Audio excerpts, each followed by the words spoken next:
As most of you know, I am obsessed. I am obsessed a bit too much with buying books about what is going on in the political sphere, and I like to buy books about um what's going on. As you know, I own a copy of. Do I have it to hand here? No, I don't. I have a copy of Britannia Unchained. I have a copy of Johnson Number 10. Of course, I've mentioned this before. Breaking Twitter, very good about Twitter. Um, Extremely Hardcore, also a very good book about Twitter and Elon Musk and stuff on that. And of course, as you know, there is there is a book. I also obviously also own the book by Marc Francois about the Spartans as well. And I have read that.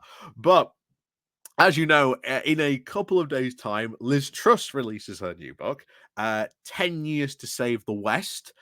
And the thing about when you buy or at least are going to buy these type of books, you've got to regularly make a decision. You either got to buy it very, very quickly in like its first couple of days when it goes on the shelf, or else very quickly it will drop down in price, but it will also tend to disappear quite quickly.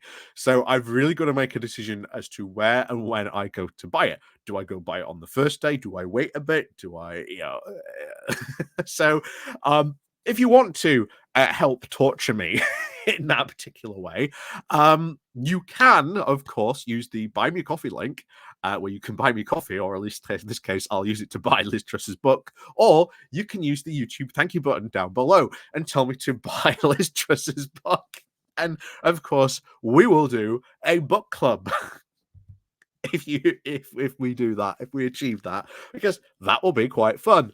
But today, we ain't going to be reading Liz Truss's book. Instead, we are going to be taking the Liz Truss quiz. Yes, how much do you think I know about Liz Truss, the things she's said, and of course, what she said in her book? And of course, we're going to be going through the 16 questions that have been posed about Liz Truss in this quiz. So please do remember to click on the like, the share button, and of course, down below, there are links to my Patreon page, the Buy Me Coffee link, where you can well buy me coffee, the YouTube thank you button, and of course, the Pony Club down below as well. So, as always, thank you very much to all the people who do help and support the channel. Even if you do, just click the like and share button. But on we go today to take the Liz Truss quiz. There we go. I think that's a bit better. So this is the Liz Truss quiz. Did she really say that in her book? So let's start. Let's start with question number 1, shall we? Oh, I feel like I should be wearing a sparkly jacket. Anyway, so the first question: what did Liz Truss say when the advice that the Queen gave her when she was made Prime Minister? So, answer 1: always, always pack a black dress. Pace yourself. Being a woman in politics is tough. Try to last longer than 49 days. I already know the answer to this because it's already been widely reported. But bing, there you go. Pace yourself. So we got one on that. Question 2: what does Truss say she thought what does Truss say when she thought when she was informed that Queen Elizabeth II had died? Bloody hell, this is so unfair. Why me? Why now? I have no black dress in Downing Street yet. Oh, I think it might be why me? Why now? That seems to be the better one, honestly. So yeah, we'll go with that. Why me? Why now? Because that does seem like it will. Does seem a very Liz Truss to say. Yep, bingo. So Liz Truss wrote, "To be told this only on my second full day as Prime Minister felt utterly unreal. I was in a state of shock. I find myself thinking, why me? Why now?" Excellent. So, question 3: which supermarket does Truss complain found it difficult to deliver to her in Downing Street? Lidl, Tesco, Sainsbury's, or Ocado? Oh, I don't see Liz Truss being a little woman.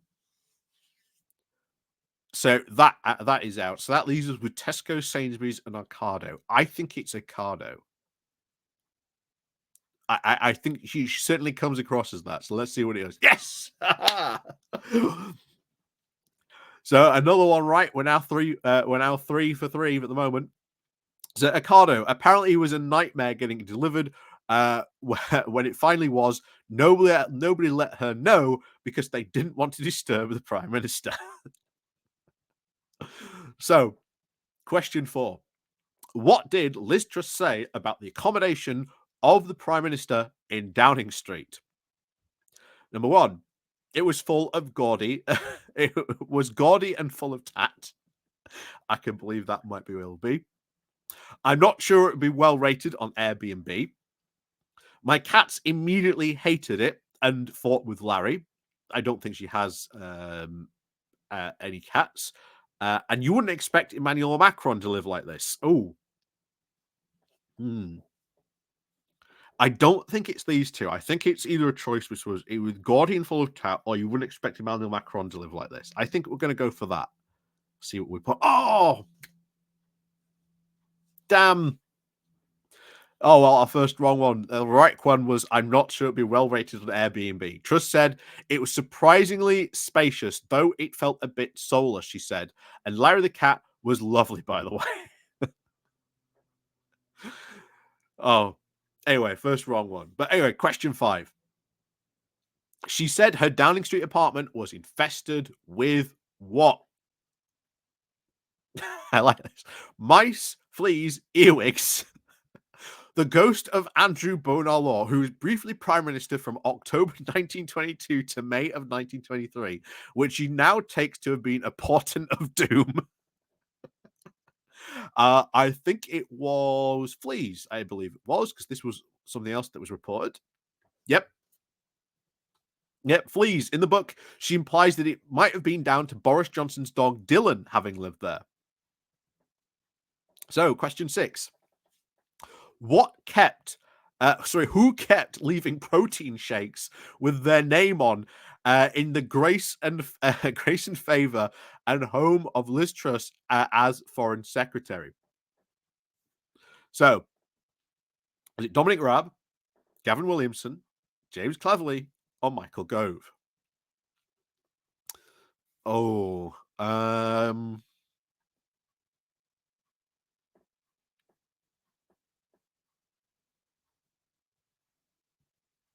who do you think would just do that? I have a thing it might be Michael Gove. Um, hmm, but protein shakes could be Rab. Or might be Gavin Williamson. Oh, decisions. I don't know. Um, I think we'll go for Williamson. Oh, damn. Dominic Raab. Truss and Raab were forced to share the Grade 1 listed building at Cleveland House, which he described it as like having an exalted student flat share. Damn. Number 7. Which one of these did Liz Truss say? So, number 1, despite now being one of the most photographic people in the country, I have no veto over the papers picking unflattering shots. Despite now being one of the most photographic people in the country, there was no expense allowance for the cost of outfits. Despite now being one of the most photographed people in the country, I had to organize my own Instagram posts. Despite now being one of the most photographed people in the country, I now had to organize my own hair, makeup, and appointments. I think it was this one. So I've seen this reported as well. Yep. Ding, ding, ding. Got that right. So, number 8, in her book, Liz Truss said that by 2022, the average Briton was no better off than they were in 2007. And the state was now spending too much, almost half of the UK's national income. And how many of those years between 2007 and 2022 had Liz Truss actually spent as a member of government? Um,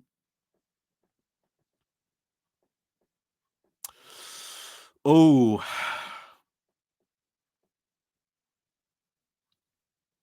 is she 10? I think she's 10, isn't she? It's either 10 or 8. Yep. There we go.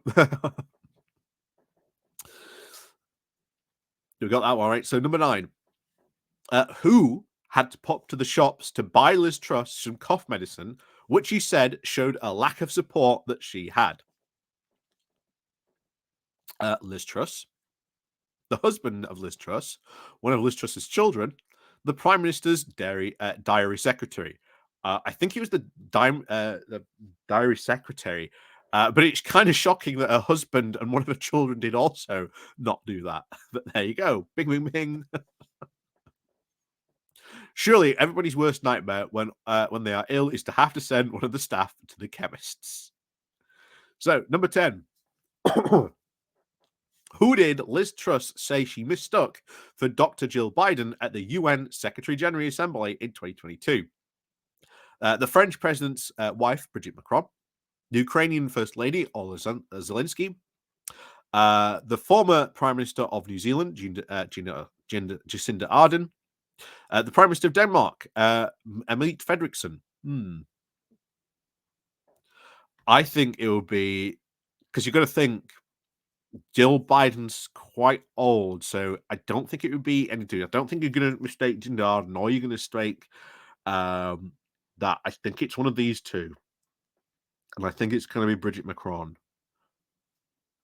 So, yep, there we go. Yeah, an easy mistake to makes is they're both women and blonde. So, number 11. What did Truss say that she was pleased her daughters were able to do while she was Prime Minister? So, question 1. Climb the Elizabeth Tower to see Big Ben in action. Sit on in the cabinet meeting as a work experience. Visit the nuclear bunker. Live away from Downing Street altogether as Truss had quit before they were scheduled to move in. Oh,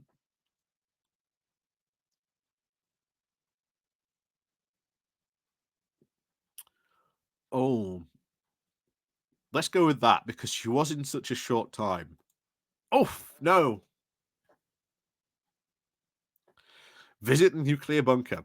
She said, I am pleased that they at least managed to fit in a sleepover with their friends. Although, given what else she said about the accommodation, who knows if the friends were actually grateful. They were also apparently sneaked undercover into the Conservative conference in the guise of young Welsh Conservatives, which you would think wouldn't make them stick out like a sore thumb. There you go. But anyway, tough question. Number 12. Why does Liz Truss say she regrets announcing her mini budget on a Friday?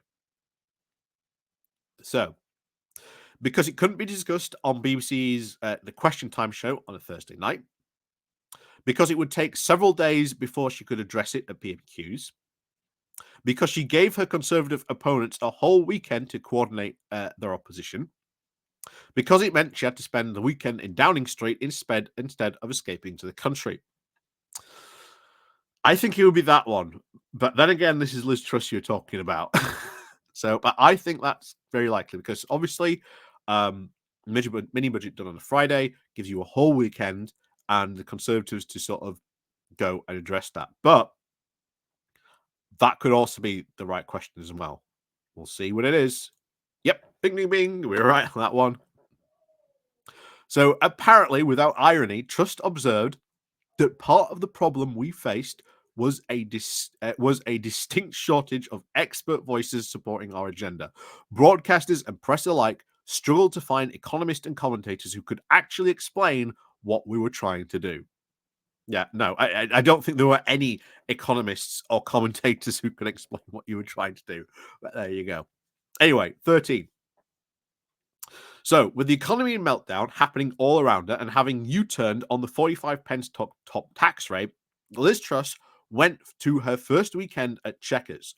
What did she say about it? So, this is the first one. I wasn't in the best frame of mind to enjoy reminders of the English Civil War. Very true. The furniture was still covered in dog hairs from the last time that Boris and Carrie and Dylan had stayed. The chitsy decoration was absolutely appalling, and I could not imagine entertaining guests there. That's something like Liz Truss would say. And the final one was there was hardly any phone reception, and I spent most of the weekend hanging out of the top floor window trying to make calls. Um, I think it was that one, given, of course, what she said about the state and her take on furniture. I think it might be that one. Oh, damn. She said that Chequers had at one stage been owned by Oliver Cromwell's descendants, and on the upper floor, the Cromwell corridor was replete with memorabilia. But she wasn't in the mood, as it was achieving house where she was annoyed about the phone reception. Damn. Oh well, never mind. Um, so 14. How did Truss describe the situation that she lay awake the night before, having to sack the Chancellor Cozy Kutang? I like this. So the first one, it was like a game of Dungeons and Dragons. Don't see Liz Truss being a D&D player.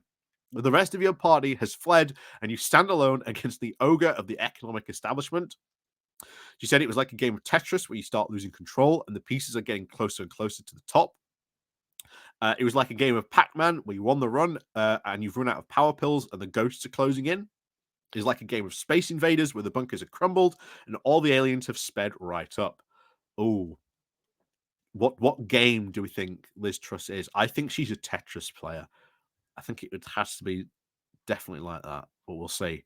What should be a Pac-Man enthusiast now? Oh no, yep, we were right. There we go. So we were right on that one. So, question 15. What did Jeremy Hunt do when Liz Truss first phoned him to ask him to be Chancellor? Rejected the call because he didn't recognise the number. Refused the job on the grounds that he thought he was being pranked by a hoax. Said, bloody hell. Or accepted immediately, but only on the condition that his Penton bike would be allowed in his office.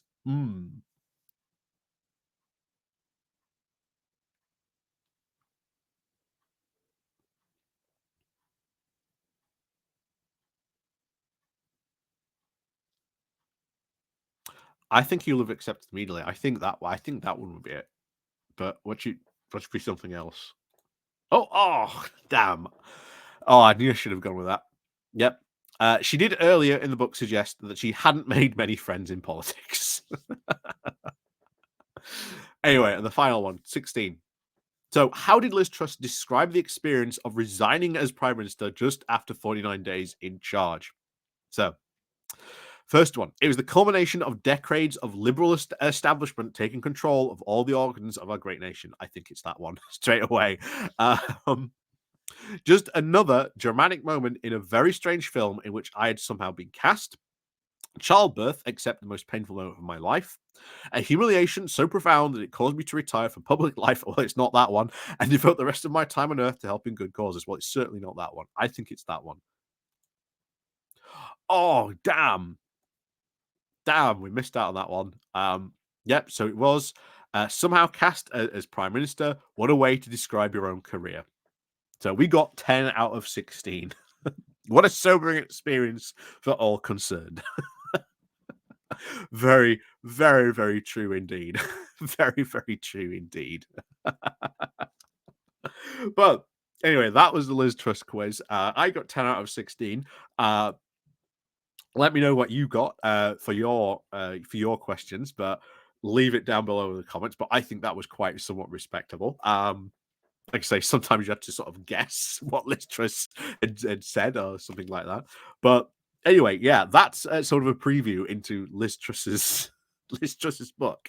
Will we end up getting it? Who knows? I probably might, to be honest. But if you want to speed that up, the YouTube thank you button, the buy me a coffee link, or again, there's the Patreon and of course the Pony Club down below as well. So as always, thank you very much for all the support that you guys do show the channel. Please do remember to click on the like and the share button on your way out. And of course, as always, we'll see you all next time.